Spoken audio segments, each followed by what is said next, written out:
Well, jeepers! You're listening to Smash or Pass. Hello everyone, welcome back to another interview on the JayBee and Milly channel. I am JayBee and joining me is Milly. Hi. And the special guest who will be interviewing today is Mr. Constantine Sekeris. Thank you so much for joining. Thank you for having me. Yeah, I don't know why I'm waving. I feel like I'm waving to like a crowd. I mean, without a shadow of a doubt, there'll definitely be a few people watching this when it premieres, so I guess they will appreciate that.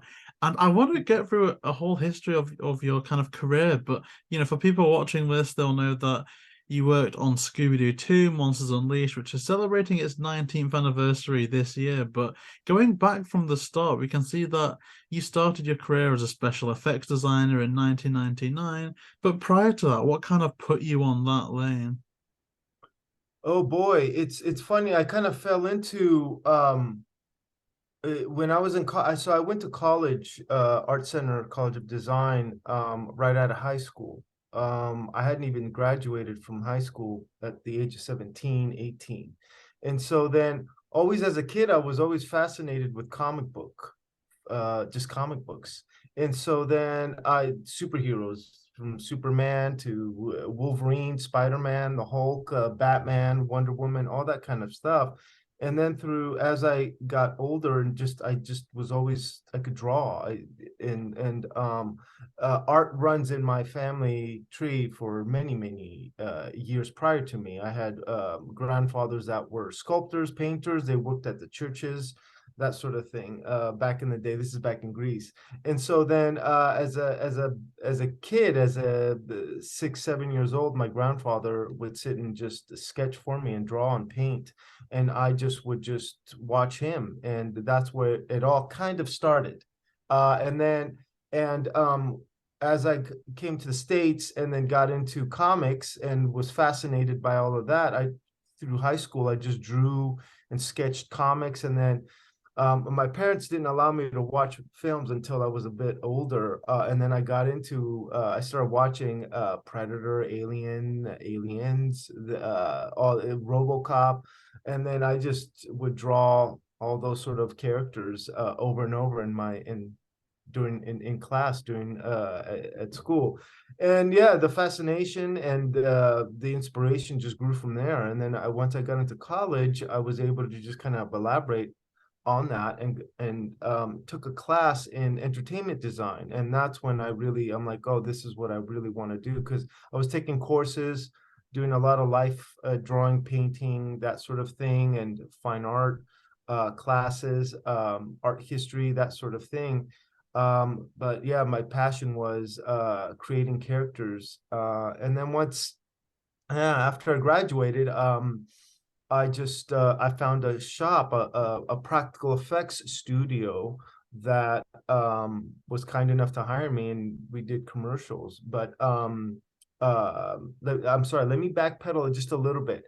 The one magazine, actually, the one artist that really truly changed my world into like, oh, you can actually go down this path, is because I was heavily into comics. I was collecting a magazine. This is years ago. This is like in 1995, 96, 97. I came across a magazine called Comic Scene. And it had an interview with an artist by the name of Chris Halls at that time, which now he's a director, Chris Cunningham. And so he had done like a 4-page spread interview talking about designing in practical effects and designing for, I believe at the time it was Alien 3, Judge Dredd. And I just fell in love with his work. And that article changed my world. I'm like, okay, I need to find how I can get into that, because it encompassed everything that I loved to do, from conceptualizing, drawing, painting, and then physically getting into the physicality of like creating this character in real life. And so then I'm like, I'm gonna follow this guy's career. So I got into practical effects. And so that's where it's just like it really blossomed from there. I was a sponge once I got into practical effects. So I graduated at the age of like 21 from Art Center, and then just lucky enough I was a bit resilient and just persistent I at that time that we don't have all the internet and whatnot. I just had my portfolio, and I literally went from shop to shop, knocking on the door, asking for interviews. So that's kind of how it all began. And I started at a shop called well, with an effects studio, boss by the name of Rick Lazzarini. He was the first one that was kind enough to hire me, and he hired me for a couple of commercials, and then he was very kind enough. After our time together, I was with him for about a month, and I didn't know what other practical effects studios my talents could provide for, and vice versa. And so he gave me all these shops, and one of them was Steve Johnson's Edge Effects at the time, and there were other studios, ADI, KMB, that sort of thing. And so I sent a promo sheet to all these studios, and they literally, like a week later, I remember this vividly, on a Tuesday, they all called, and it was just it was busy at the time, and Edge Effects was the first studio that I interviewed, and they hired me right away. So that, and then yeah, I didn't look back. I was fortunate enough that I had a home there, and then in between projects, I was fortunate enough to just bounce around to like Stan Winston's, Rick Baker. At that time, there was Greg Canham's studio, and so yeah, I hope I answered that correctly. That's Yeah, kind of how definitely. it all started. That's how it all started. So yeah, I graduated in '98, and in '98 I was I after I graduated, I just hit the ground running, and I didn't take no for an answer, and yeah, that's how it all started. No, that is Right. amazing. I absolutely love how you mentioned that you were inspired to take up that path after, reading an interview. And it's kind of funny because, I was initially tempted to start a show like this after listening to an interview with someone that ran a similar show years ago. So a part of me kind of hopes that hopefully by bringing on, amazing and talented people like you, hopefully maybe there's someone watching this that will go on to be inspired in the future, and it can kind of go into a little bit of a circle that way. But going through, at the start, in terms of, your first couple of jobs, how does that experience compare to, say, a project that you worked on this year, for instance? How's that kind of scene evolve, so to speak? Well, yeah, yeah, by now I've been very lucky and very fortunate to have had boy, I'm like getting in the years 20 year, 30 year, sort of like 25 year. I don't even know. It's around that time, where I've had a career for that long. And going from then to now, I mean, I'm not in practical effects anymore, even though I do work in tandem sometimes with practical effects houses, which through my time in practical effects, which I had before I started, once I got out of practical effects, I was just a concept artist, just bouncing around from studio to studio. But I had close to like a 14 year career just in practical effects. And I cherish, I mean, I look back and I'm like, gosh, I wish I could go back to those days, because Steve was a really great boss for me, because he made me into what I'm like kind of a machine now, in the respects of like, Steve always challenged me to work on different styles of projects. So we went from like really dark, demony, edgy, scary creatures, to then Cat in the Hat, soft, cutesy, to then Scooby Doo, to then League of Extraordinary Gentlemen, to then Blade 2 with Guillermo del Toro. So at that time, um, I was fortunate enough to be able to just bounce from one project to the next in one studio house. So then that really broadened me as an artist, and then really challenged me in the sense of like trying different styles. So at that time, I was drawing, painting, and Photoshop, doing maquettes, learning from just an amazing team of artists that we had at that given time. And I just bugged everyone. I would just go, I was like 21 years old. I'd go and just bug everyone from like the mechanics to the mold shop, fabricators, sculptors, painters. And so I was very fortunate to have learned the foundation of how to build a character or a creature from the ground up. And so nowadays, it's a little bit harder to get in that world. Back when I was in that world, I seeped it so much. I mean, if there was an artist that was kind enough and gracious enough to teach me their techniques or their knowledge, I'm a product of their teachings from then and to now. And a lot of what I think that kind of helps keep me a little bit in demand, because I feel like I'm kind of a dying breed in that respect, because I have all this knowledge of practical building, even from specialty costumes. I work on a lot of superhero stuff these days with Marvel and DC and whatnot. And a lot of times my knowledge really helps me in concepting and designing some of these characters, because I understand the process. I've been a part of that from the ground up, from like a sketch to then having an artist in our studio block something out in L200 or foam and seeing it walk in front of me, in front of the studio for, in like a week, and then building from that. So that knowledge of just like going back and forth from sketching and drawing to then the physicality of seeing what problems acquire as we're developing a character. You're like, okay, that doesn't work, this works. And that sort of like knowledge is really important. So fast forwarding now, a lot of it, everything has become so digital, CG, and that is amazing. When all you can really kind of like hide or enhance things with digital. Plus, back then, I was working with major teams. Steve, my boss at that time, was traveling and being on set, so I was an extension of him at the studio. So half my day was designing and sketching and meetings and whatnot, and then the other half I would go and just art direct and have meetings with our team of sculptors, painters, that sort of thing. So yeah, I kind of miss that. So that's the difference, is like being in the shop, seeing everything and being a part of everything, physical sculpting and whatnot. And now I'm just at home now. COVID really changed things in the studio system in the regard now that a lot of it's in Zoom, and we're not at the studios anymore.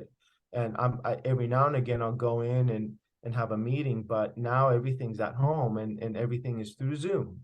So yeah, that's the major differences in that respect. So you kind of have to have a little bit of a self-discipline, and say, okay, I got to wake up and get my coffee and then start my work day and treat it. I try and treat my day at home as if I was at the studio.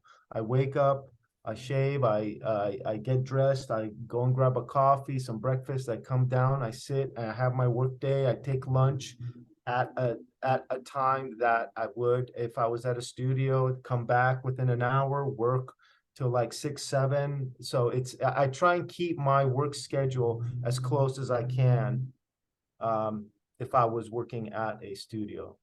So did I answer that correctly? Yeah, you certainly did. I mean, honestly, it was really interesting to hear as well. Like you say, I think that kind of difference over time is certainly something that I think is certainly, a big point, and I think we'd like to discuss that a little bit more. But I think something that was really quite prominent there is as well just the genres that you covered, being able to get that variety of experience. Do you think there's ever been a specific genre that has really inspired you or that allows that creativity to flourish? It's funny, that's a great question. Thank you. That's a hard answer to give because I was exposed to so much variety of styles and genres. It's very hard for me to just say I like this specific one, because each project brings its own challenges. It's funny because it's like every now and again you're like, oh, okay, that project, I kind of went through something like that prior to this, to that, but everything is still like something new or fresh. Or maybe that's just me trying to not repeat myself, but each genre has its own challenges, and that's what makes it fascinating. So it's very hard for me to be like, okay, I like House of Dragons, Renaissance style of just like design, to then Avatar, where that's more alien and sci-fi, to then horror, Blade or Hellboy, or Bicentennial Man, where it's like robotics, and then you've got the superhero from stuff, or films from Thor Ragnarok to Wonder Woman, so those, and they're all fascinating, and I think that's what helps kind of differentiate, I think, me a little bit, because I really enjoy trying different styles, and I think it's very important for artists to really kind of push yourself to get out of your comfort zone. And that's the thing with dealing with all these different genres, you're constantly having to get out of your comfort zone. And so I feel that kind of, really keeps you sharp, keeps you, everything alive in that respect.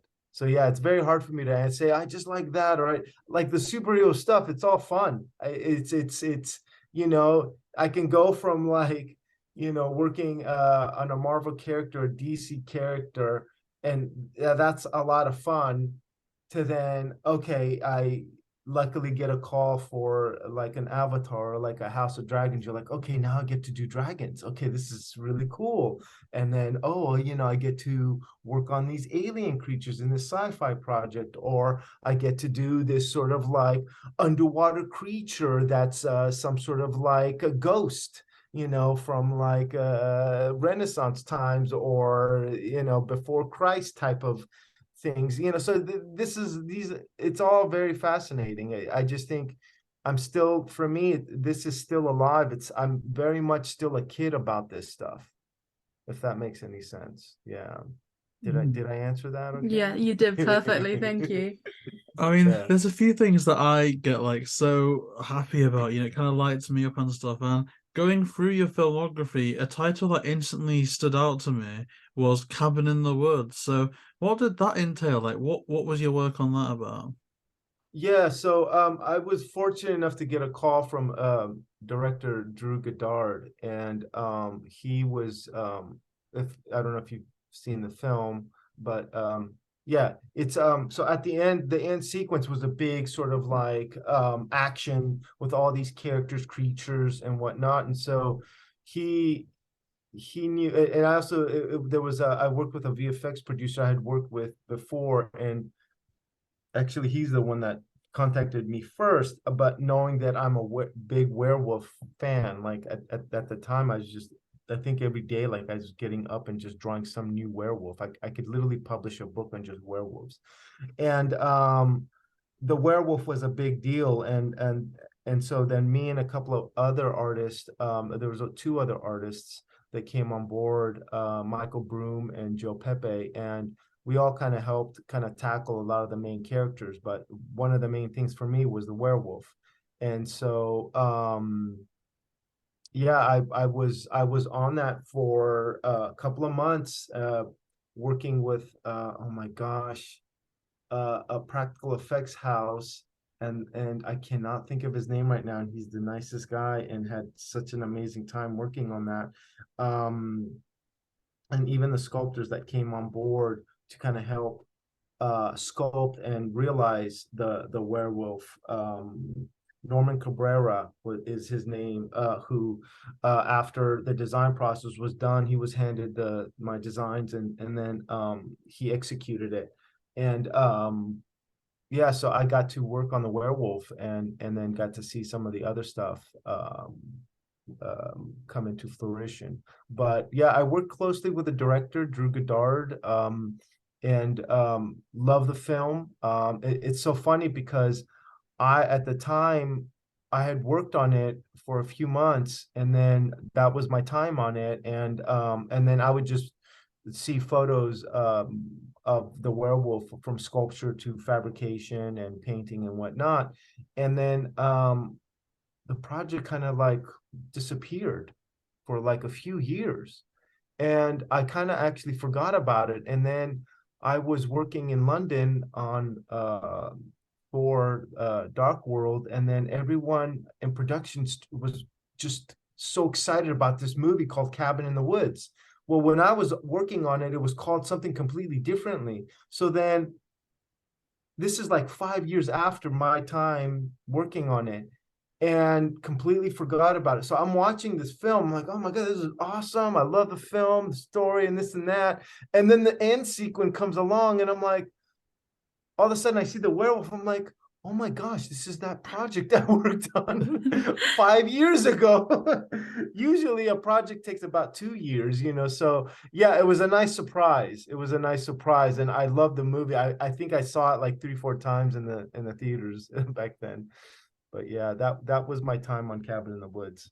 Oh wow, that is absolutely incredible. I absolutely love the werewolf. I mean, that whole end sequence is my favorite. The whole, like, from the moment that they're like, let's get this party started, the button gets hit, and then Yeah. all of those creatures are like kind of run havoc. It's probably it's definitely maybe, oh, do I want to say top 5 or top 10 most like memorable scenes in the movie? I don't know, but definitely up there. But it's so interesting to me how you mentioned that you could publish a book of werewolves, because I was almost wondering, from your point of view, is there any extra pressure designing, say, a character that is the werewolf that will have no doubt been interpreted by countless other people, in the past? I mean, is there any pressure on your end to be, let's make this one different, or is it, let's see what this particular film requires of this werewolf? It's a little bit of both. Yeah. Again, sometimes depending on the script, depending on the director and what they want to do. Because I've worked on other werewolf projects after the fact, and I've yet to do the werewolf that I've wanted to do. I mean, I'm very proud of the werewolf in Cabin in the Woods. I had the great opportunity to work with the director closely. We had one of the main things working with someone that has a great vision is a built-in trust.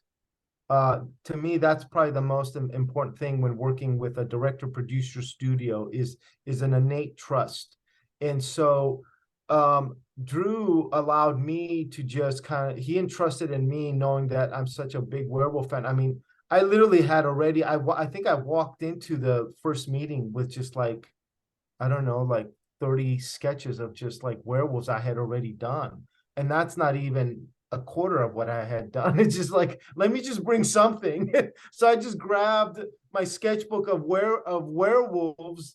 And then in the first meeting, we're literally just picking through stuff. It's like, oh, I love this head from this. I love the arms from that. So like, there's always pressure when doing a character in general, a superhero to creature to werewolf. And there's always pressure for that. In the specifics of like a werewolf, I have explored so many different ideas, and we had explored so many like hybrid designs and when I say hybrid designs, like half practical, half digital, or vice versa. And so then that's what I mean is like, I've yet to do the werewolf that I want to do, that I feel hasn't really been seen yet. And so and I tried doing it on other projects. It's just either time, casting, budget doesn't allow for it. And so then I've yet to do that.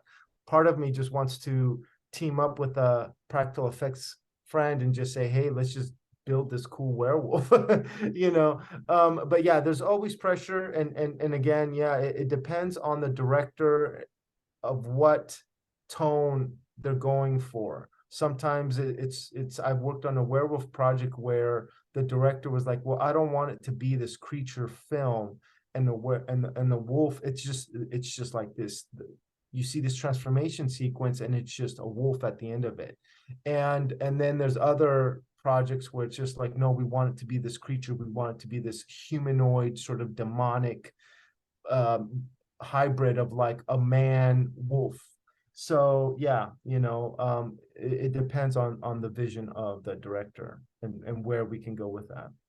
And you've made reference to this before, the fact that they built it practically and there was a practical build of it. And I saw an image of that on your art station and it just looks absolutely incredible. But from your point of view, has there ever been a moment where you've seen a practical build of a design that you've done or a design that you've worked on and it's almost made you kind of like starstruck, if that's the right word? Yes, I mean, again, because I have such a love and passion of practical effects, because that's where I started. I there's a lot of practical characters that I mean, Alien Queen, Predator, Alien, the original Alien. I mean, some of the stuff we did on Blade and Hellboy, Guillermo del Toro, because he has a background practical effects. He knows how to design characters and shoot them and take the time to really show them at their best. So yeah, there's a lot of practical characters and creatures that I see and I'm still in love with. And when I have the opportunity, I really try and push for that. And again, coming from a practical background and knowledge of how something can be built from the ground up, when I get on projects where it's more all CG or these characters or creatures are going to just be digital, the process, I still go through that same process. I still go through the process of like something that audiences can relate to. I always found that my design got stronger and better because having to build it in real life, someone wearing it, or it's there's someone inside something, always enhanced the design because it grounded things that then someone can see, an audience can see and relate to. Sometimes if you have this freedom of just like all completely digital, if you're not careful, you're designing something that audiences can't really relate to. And so then that's why even when I get assignments where it's like, okay, this is all going to just be a digital character, I still go through that same process. So that way then there is a believability, there is something grounded, that we can relate to. Because sometimes I look at full digital creatures and they're amazing and it's great to kind of push the envelope, but sometimes I'm like, okay, can I really believe what it's doing? Is it there, tangible? Is it really kind of like in the scene? So that background of practical effects enhances, I believe, even when I'm on something where it's just like, okay, the assignment, it's just an all digital character.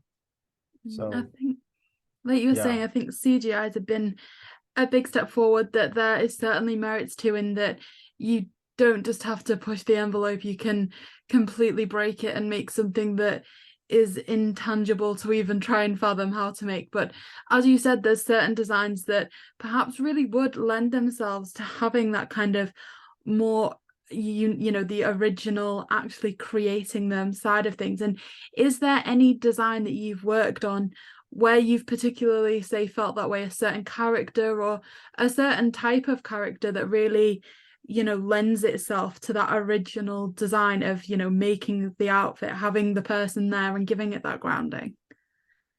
Oh boy, that's a really good question. Oh God, I mean, gosh, I was lucky to be involved with, I mean, we did great work on I felt on well, Blade 2 was a nice kind of hybrid. We built practical creatures and where we had step-by-step sort of like mouths opening. Hellboy, when I was working with Spectral Motion, Michael Lizaldi's shop, I had a home there for 5 years, and I mean we worked from like X-Men to Hellboy, and Fantastic Four. So we were, yeah, there's a lot of there's even other characters that were done like with specialty costume too, in the respects of like more like the characters like Wink from Hellboy, a character that I'm very proud of from Hellboy 2 that we built at Spectrum Motion was a creature by the name of the Bag Lady, who I don't know if you guys remember in Hellboy 2, the creature only had like just about a minute on screen, but the design, I was really happy in the execution of how we did it. And that creature was a hybrid of, we built it practically, but then we digitally removed the actor's legs and designed legs that were not as humanoid. And the makeup and prosthetics and everything and the mechanics were done beautifully. Wink was another very successful practical character. Ape Sapien, I wasn't a part of the design of that, but we built it there, and it was just a beautiful character done so well. Again, practical, but then they digitally enhanced the eyes, and you're like, okay, you're seeing the actor, you're seeing something on set, but then that they enhanced and added CG where it needed to, and it was seamless. That, I think, to me is what is successful when seeing a character and you're trying to find that happy medium of like, if you have something tangible on set and an actor can really correspond with it, that believability is there. And when you're watching the film, you know, sometimes that's a little bit jarring for me if it's something completely digital and you feel like it's just swimming around, whereas like something like an Ape Sapien, you're like, wow, that's something I haven't seen before. And then the digital aspect is so seamless that you don't question it because it's done well. So yeah, you know, these are the types of characters. I mean, there's other characters that I was involved in, you know, like in League of Extraordinary Gentlemen. I loved working with director Steve Norrington, and I have nothing but like the highest respect. The guy is so talented, and we worked on Hyde, and he wanted it to be this like kind of hulkish character, but design wise make it a bit more of an ape type of proportions, where he had these big arms, little legs, that sort of thing, because it was off of Alan Moore's League of Extraordinary Gentlemen graphic novel. And so then that experience, I wish I could have that back again, you know. But at the time, yeah, we were designing this character and we're like, how big do we make the hands, you know, the arms, and how much mechanics, you know, are we going to put this actor through? And I always kind of wanted to do the hands a little bit smaller, just so that we then have the actor a little bit more mobile. But like, I loved that film. I know it didn't do as well as people wanted it to, and it was disheartening, because I'm like, oh, okay, the studio wants to do like a franchise with this 3-picture film. So yeah, I was very proud of that, and you know, missed opportunity to just continue it. But yeah, I have a lot of characters in that I love that are practically built. I mean, you know, one of the most iconic ones is Predator and Alien, and you know, the Queen and Aliens. Cameron knows how to design creatures like that, and again, he has a practical background, and so that's why that film was so successful in how they built that creature, because he also knew how to shoot that and how to spend the time to really show it at its best. So did I answer that? Yeah, you're answering them all perfectly. Thank you. Yeah.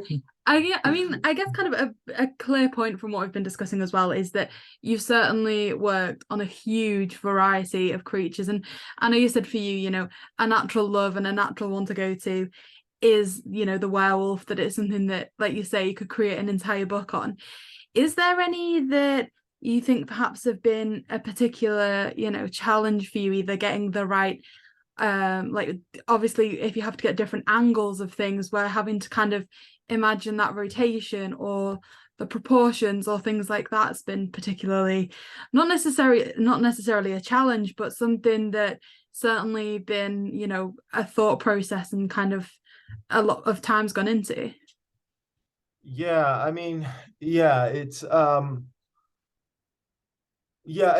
thing is are you talking specifically just werewolves, or are we talking about like other characters too? No, sorry, I guess I was kind of meaning more just kind of creatures in general. I guess I was talking about werewolves just because I know that's kind of a nice natural one that you know, particularly enjoy. I was just wondering if there's any, say for example, I imagine for me personally something like a dragon, because it's, you know, that kind of, if you're going between trying to make it really lifelike or you know, there's many cartoon interpretations and things like that. Is there any, you know, creatures that provide a particular kind of challenge to try and create in a way?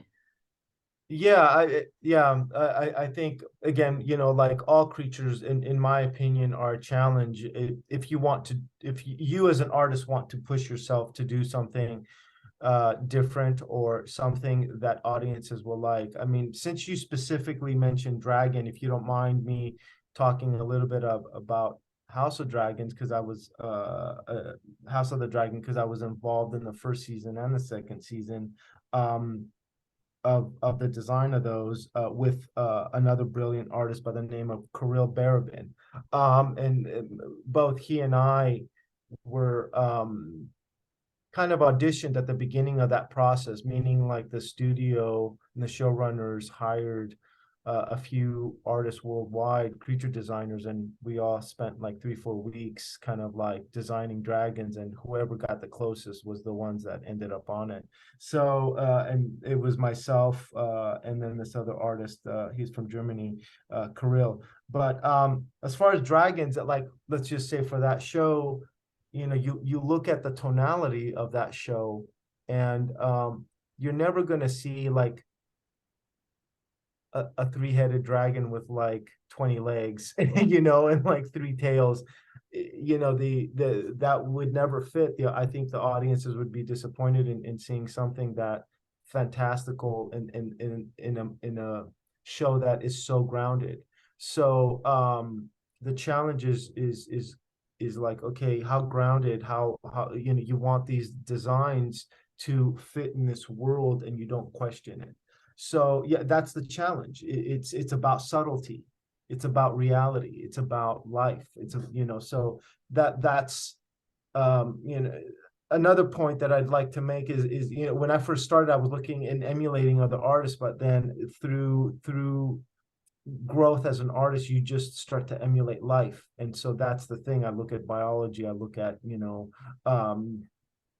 ants, critters, you know, aquatic life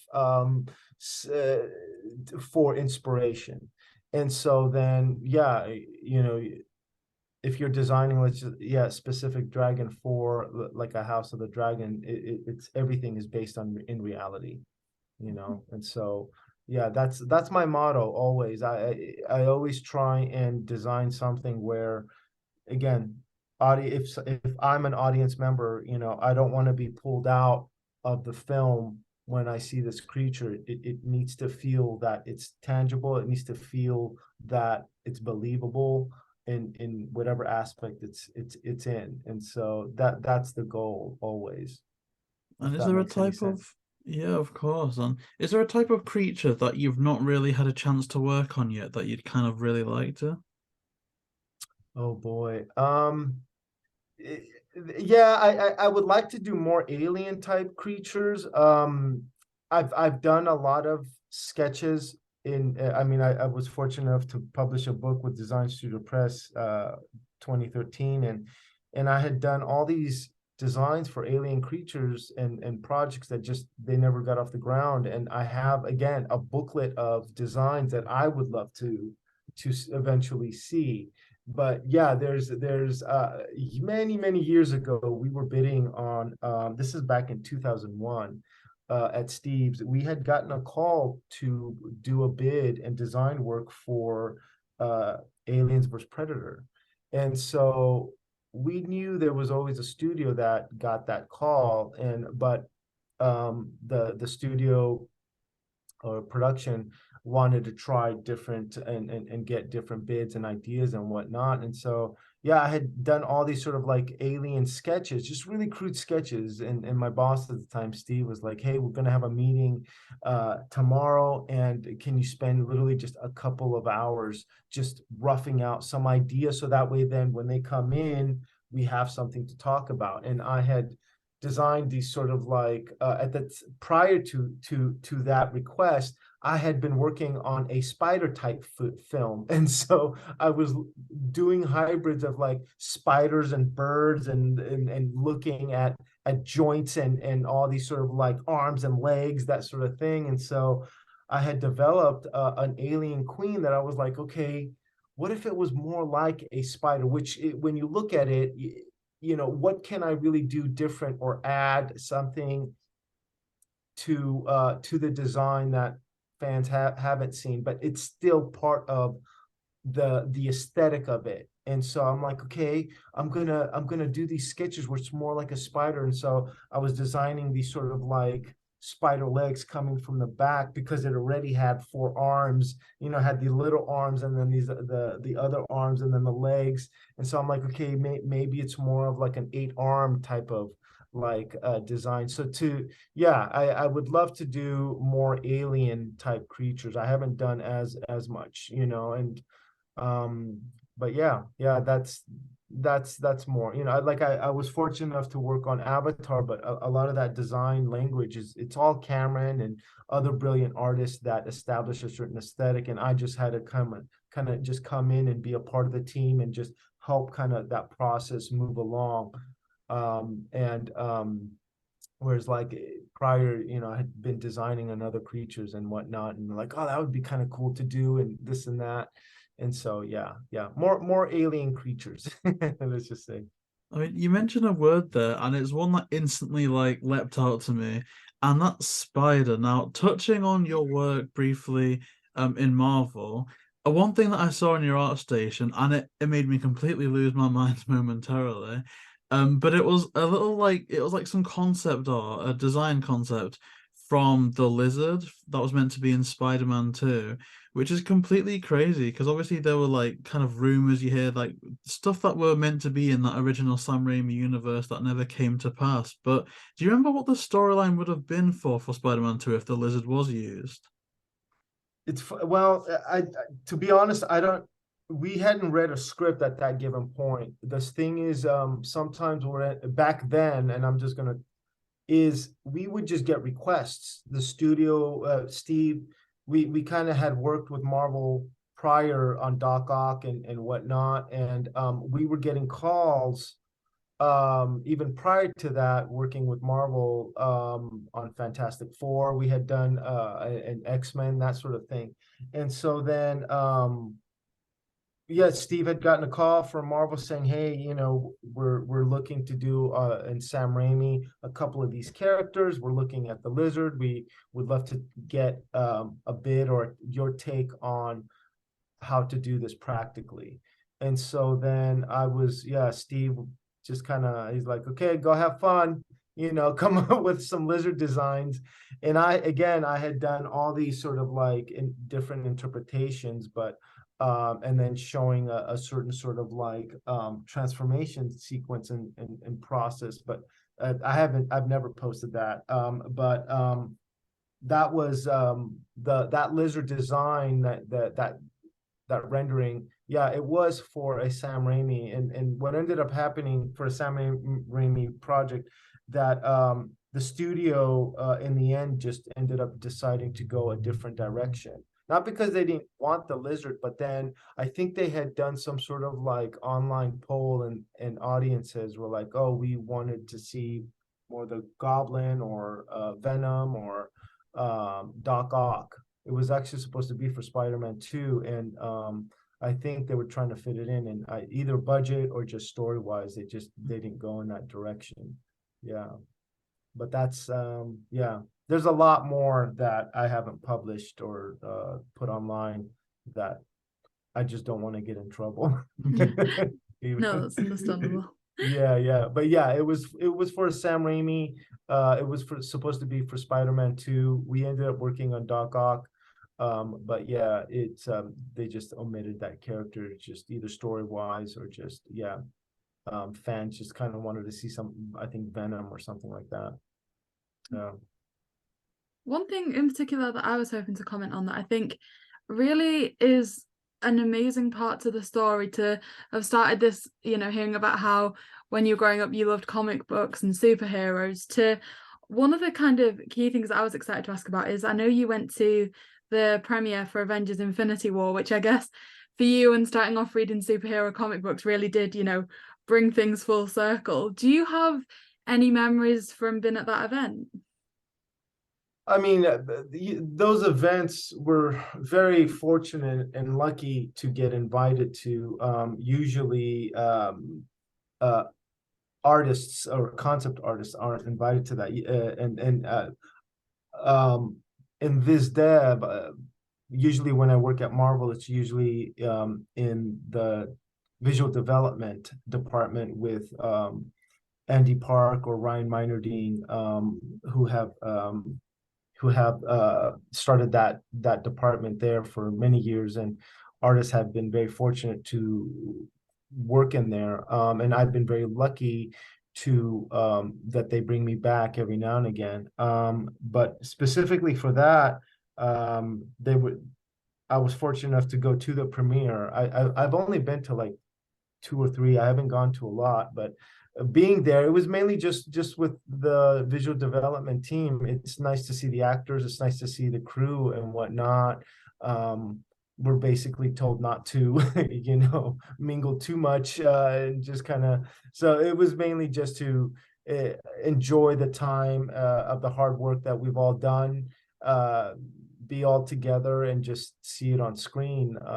That's so it was just like the visual development team at the time. We were all working together, and then we had this just nice day of just going to the premiere, having dinner together, and just all enjoying and seeing the hard work on screen.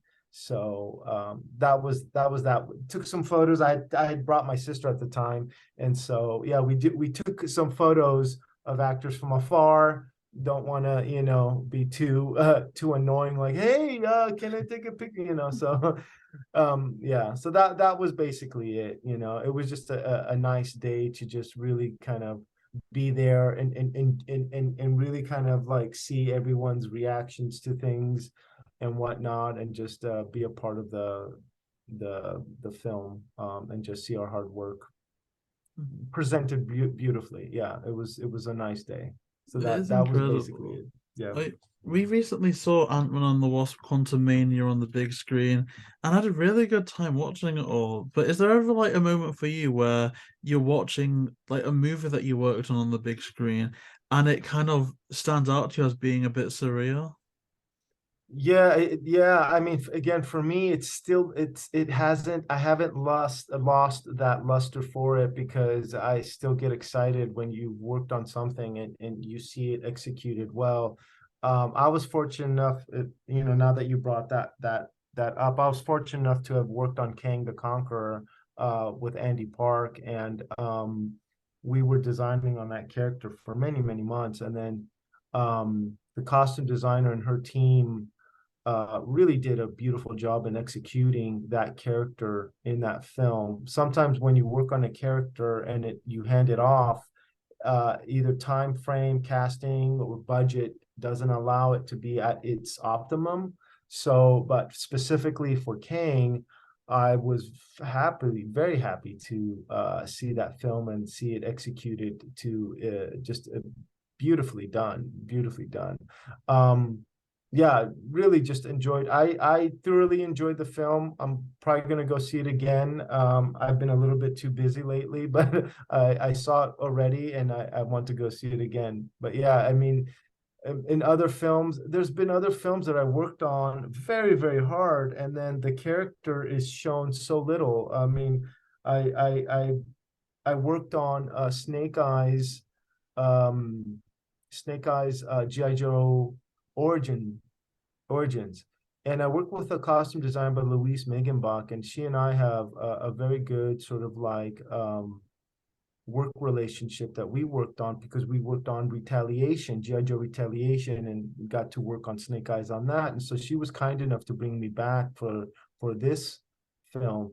We worked so hard. We were like, okay, we want to take this character and make it better. Not that we weren't happy with what we had done prior, but we wanted to really kind of give fans like a better, like fresher look. And God, it worked so hard to come up with something beautiful. And then, you know, the studio, one of my mentors, who his name is Jose Fernandez, who taught me about specialty costume, dealing with armor and that sort of thing. And he built it. And then I watched the film and I'm like, all you see is like literally 5 seconds of the character at the end in his glory and this costume that we spent, I mean, months just working on. And then you only see it for like 5 seconds. And they were hoping it was going to be a sequel. And unfortunately, the movie didn't do very well in the box office. And I think they scrapped it. But we were so proud of that. And so, yeah, sometimes it's not a disappointment in the sense of like seeing it on screen. Sometimes that is the case. But in this regard, we were so proud of it because so many talented people worked on it. And then you only see it for 5 seconds. And you're like, oh, it wasn't as, you know, and then you're hoping the sequel's gonna come out and then you'll see it. Yeah. So yeah, in that respect, that's sometimes, you know, you're working so hard to keep to give the studio, to give the director, to give what they want, but then also give the fans what they want. And then, yeah, unfortunately, you know, you give it to them and it just, you wanted to see the character more, you know. So in that respect, yeah, you know, there are other characters, and I'm not going to name names, that I've worked on that were executed poorly, you know. And again, that could have been budget, that could have been time. You know, I'm not blaming any specific person, but you know, there have been characters and creatures that I've worked on, and you see the execution, and it's not what you expect, you know. And so, you know, that's just, sometimes that's the process. Yeah, You know, I mean, there's but so many yeah. instances where there's like been characters that have almost been relegated to the background in movies. But I think a thing that gives me a bit of hope nowadays in terms of maybe seeing those characters that were a bit pushed to the back before, now I think, especially with Marvel, they're starting to get us some of those characters and give them their own spotlight on stuff like Disney Plus with those shows going on. And again, from your art station, I've seen some great things from She-Hulk and Khonshu from Moon Knight, which is such a cool character. How does working on these differ from, you know, the movies? Well, it's funny, the process is still the same, even though it's a series. You know, we deal with it as if it's a film, regardless. The process doesn't really change. Maybe, you know, with a series, it's a little bit of less time, maybe not as a big budget as a film would have. So then you just kind of design in those constraints. Marvel tends to usually have good budgets, you know, to be able to keep fans happy and still give a good product.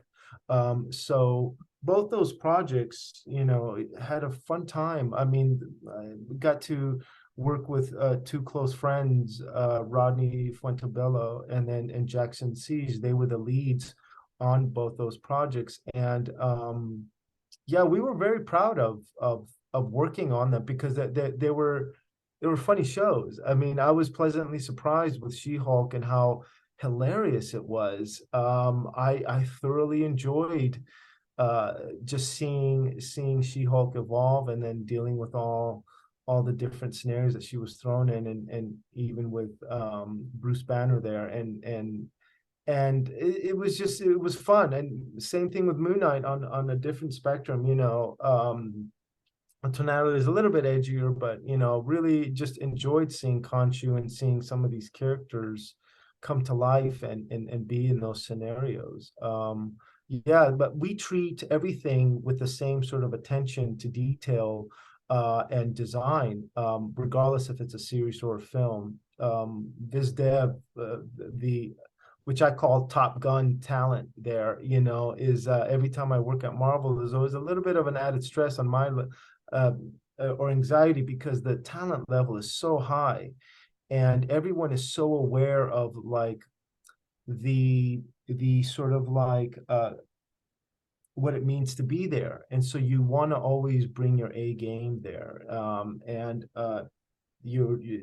it's just the talent pool is amazing, and I learned so much. I always walk away a better artist, dealing with all these.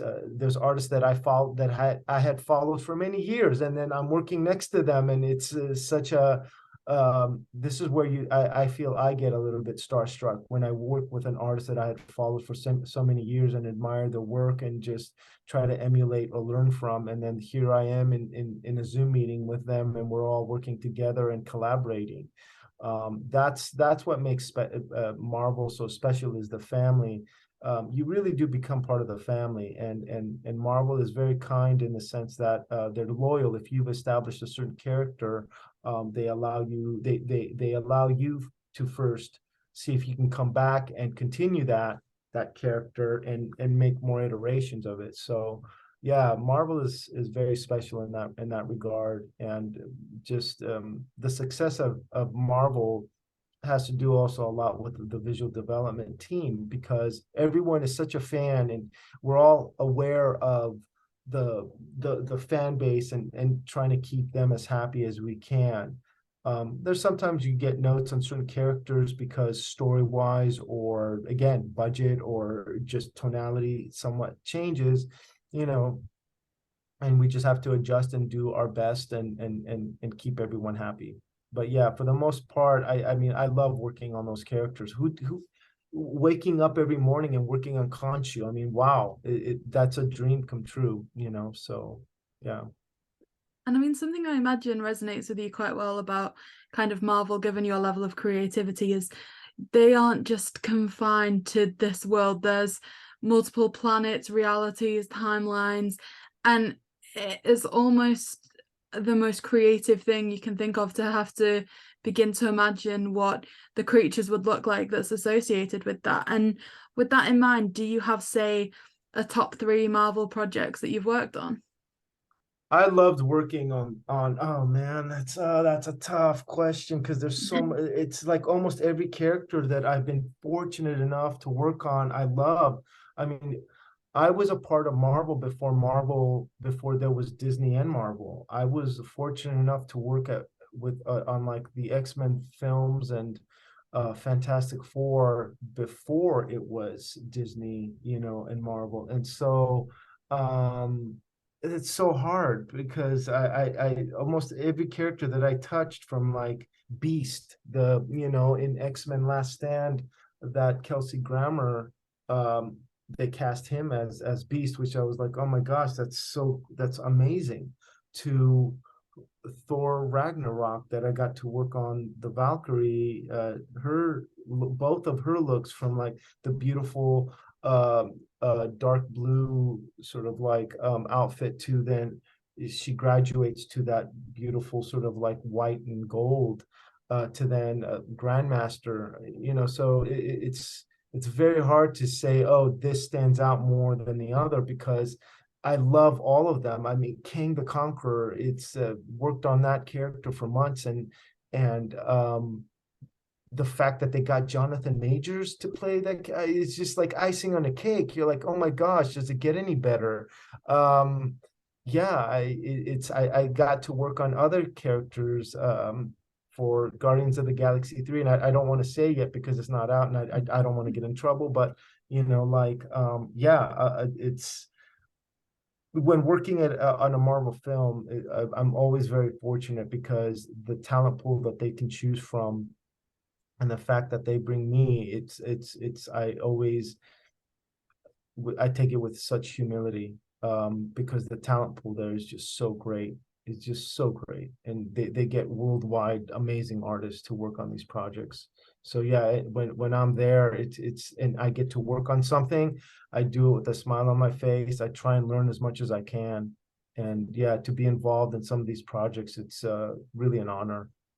It certainly is like a phenomenal franchise. But something else that is, and you know, certainly like Marvel is certainly, you know, proving the test of time that we're excited to speak about was Scooby Doo. So you were a conceptual designer for Scooby Doo 2 Monsters Unleashed. I appreciate this movie is celebrating, I think it's 19th anniversary this year. So Yeah, I appreciate if the details are a little hazy on this one, but do you yeah. remember how that project came about? It's okay. I do. Yeah. Luckily, so we'll take it question by question, you know, because I had hair when I worked on that project. That's how long it's been.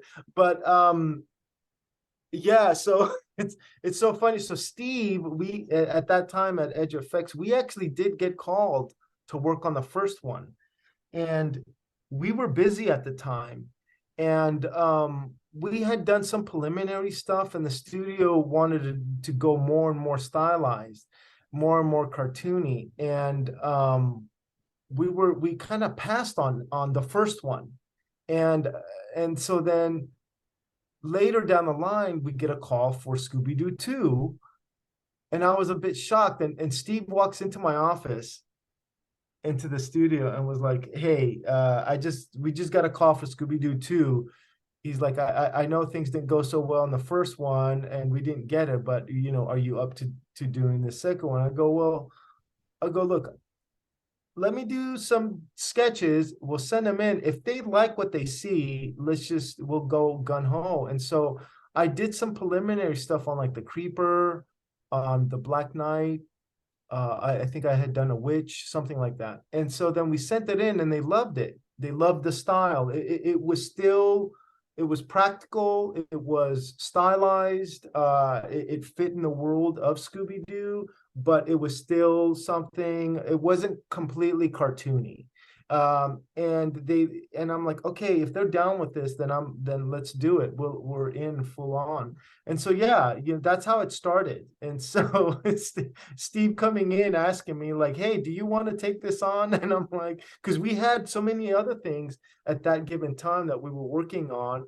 And sometimes Steve, even though we did so many different styles of films and a variety of things, sometimes if I was in, like, let's say creature mode and I'm working on demons or something like that, like I believe I was working on demons at the time.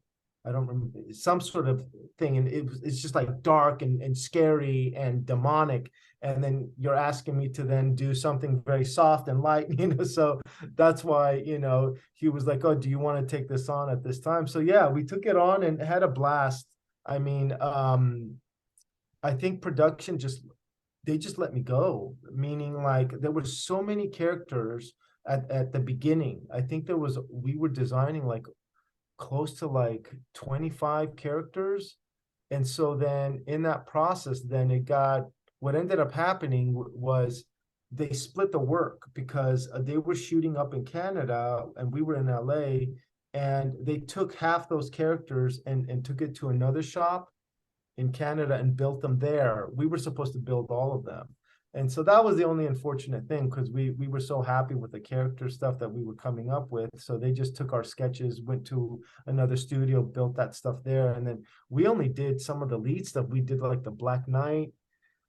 Oh man, it was very minimal. I think we only built like 4 or 5 characters. We didn't build a lot. Yeah. So, but yeah, the Black Knight was a fun character to build. Yeah. And I mean, that character by the end of it was like 8 feet, 8.5 feet tall. It was a big character. And so it was a lot of fun.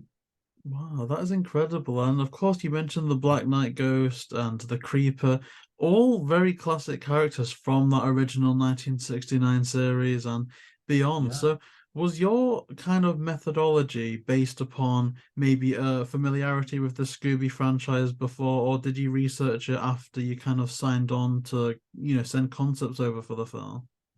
Well, it was a little bit of both. I mean, I kind of grew up on Scooby Doo. I was heavily into like a lot of the 80s animated series. I was heavily into He-Man, heavily into Thundercats, Bionic 6, G.I. Joe. I mean, just thoroughly. I watched all that stuff religiously, just daily.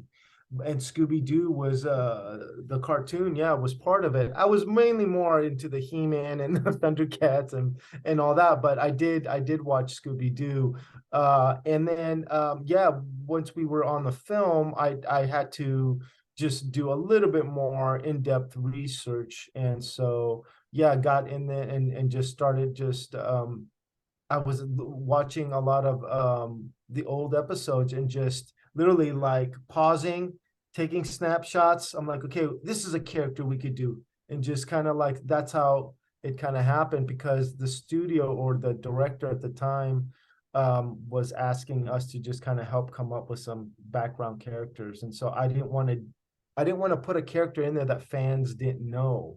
And so again, it's one of those things where I feel the responsibility for the fan base to give them what they want, and not just arbitrarily just throw something in the background, because fans are going to look at this and just dissect every aspect of it. And I always try and put something in there that fans can be like, oh, I remember this character from that episode and whatnot. And so that always makes it a lot of fun, even if it's just in the background for like a quick second. We've had I've gone to Comic-Con and other events, and then you get fans that get up and ask questions, and then they're talking about that literally 1 second, oh, what did you do for this character? And you're like, how did you even see that? It's just like, so knowing that fans are that sort of like gung-ho, I always try and go the extra mile, and if we have this opportunity where it's like, oh, they just need like 5 arbitrary stuff, I'm like, okay, well, this is a great opportunity to just throw something that fans can just really kind of bite on, so yeah. Well, see, so this next question might break my heart a bit, but I'm very curious to know, like, obviously you've posted some great things on your social media and your art station, but of course, like Milly was saying, this Scooby-Doo movie celebrating its 18th anniversary, very close to its 20th now. So to that end, do you still have any of the art or concepts you did for that movie, or has that very much been lost to time at this point? No, I have some of it. It's funny, I have friends that so after Steve sold the studio, he was selling a lot of artwork, and I have close friends that actually bought the original ones, the original concepts. But I do have some. I don't have all of it, but oh my gosh, I had done so much stuff, and it's just really loose sketches and just stuff that I actually want to get my hands on. But yeah, I think I have the Black Knight, I have the Creeper, I have the Witch. There was other characters too, some sort of merman, some sort of like clown character, but yeah, they're just loose sketches. I mean, yeah, I do have some.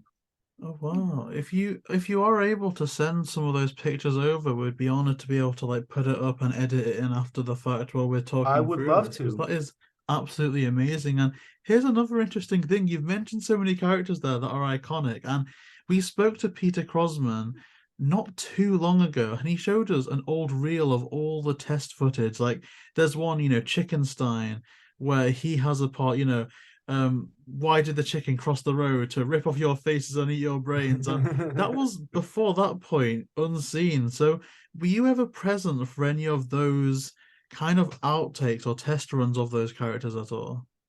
Not there. No, the only sort of footage that I actually have, and they're just pictures, is just pictures of the process of like showing from sketch to like an L200 foam mock-up to then actual photos of the actor in the suit, or the stunt actor in the suit with just like chrome finish, but not completely, like he doesn't have the gloves, that sort of thing. But I do have pictures of showing, here's the sketch, here's a mock-up, here's the final, and then just footage of just the final from the film. I have footage of like the Creeper and like a mock-up that we did that we were very proud of. Beautiful makeup prosthetic that we did. Yeah, and it's a picture of the Creeper in our studio that we were, because we oftentimes had to do tests, makeup tests, because we needed to figure out stuff for ourselves. and also have the actor come in or the stunt performer come in and explain and have them do their own sort of like exploration of the characters that they were doing. And some of the characters need that sort of like exploration. Like the Black Knight had to work out with like, I think a 20-pound sort of or 15-pound weight to get used to the sort of mechanical head that we had. For certain shots we had a mechanical head, other shots it wasn't mechanical. But yeah, things of that sort, you know. So I do have some photos showing test footage. I do have some design work that I can share, you know. But yeah, I'm happy to share that stuff with you. I don't, Steve wouldn't have a problem with that.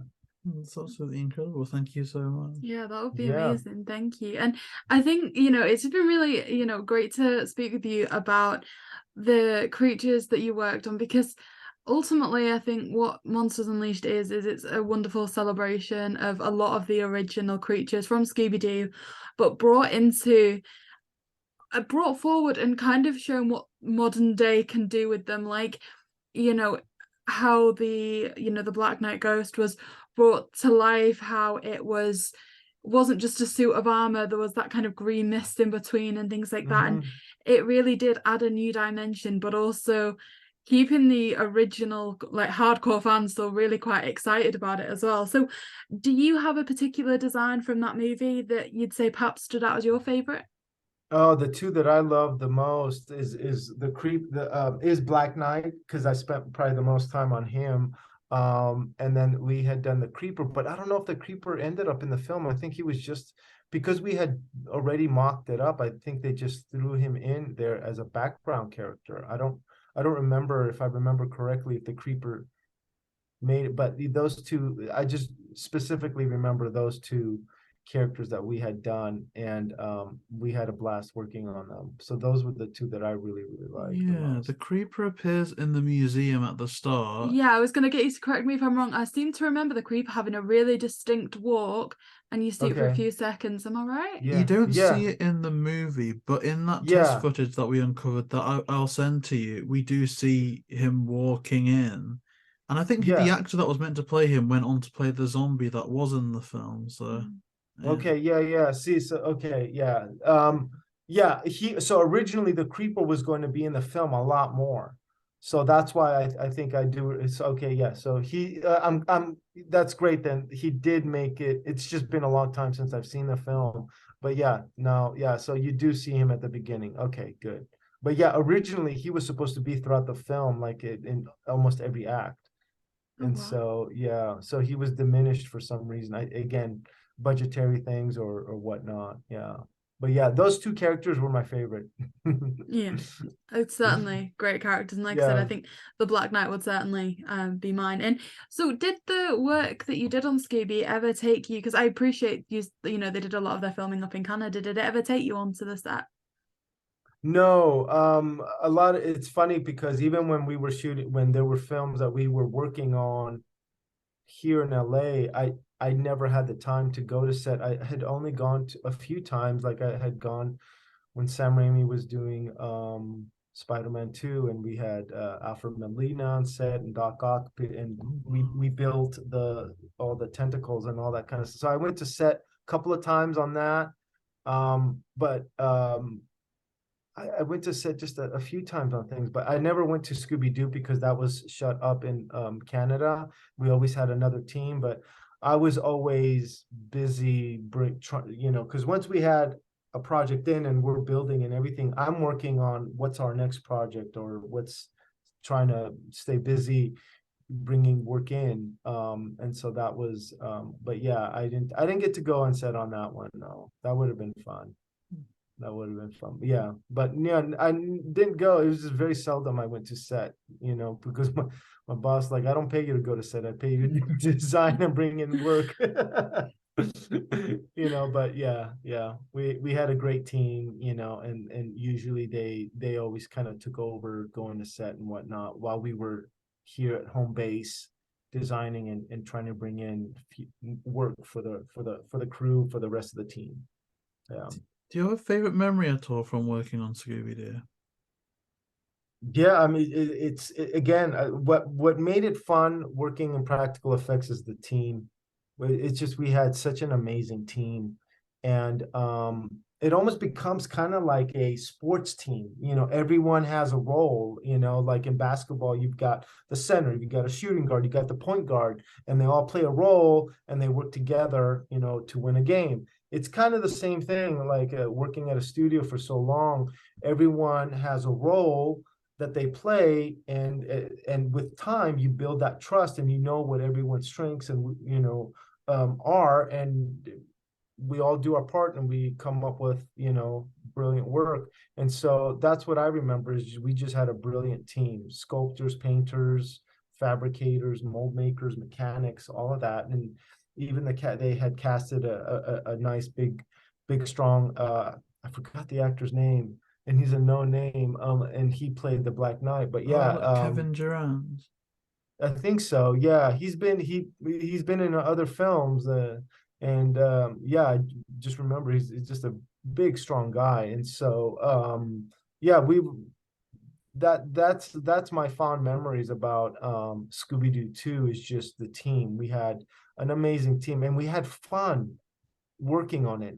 That's the thing, is sometimes through deadline stress and budgets and whatnot, things can get a little bit, stressful, but we always had a lot of fun, working at the shops. And just, again, the team made it fun, and it shows in the work.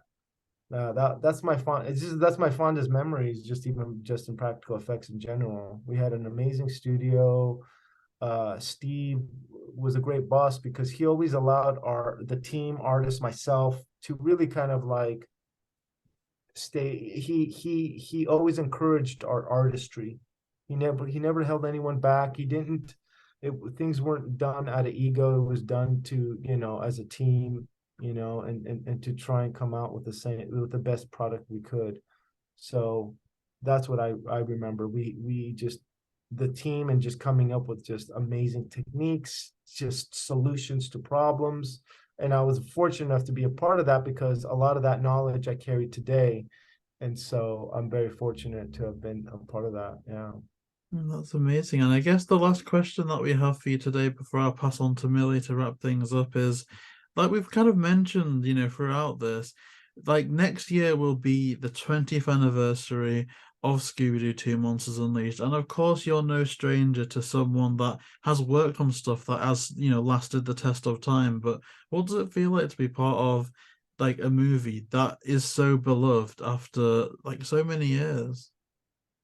It's amazing to be a part of that, because it's one of those things where it's like, as a kid, you watch an animated series, you see these characters, and then you, as an artist, you start working and working in films and working on stuff.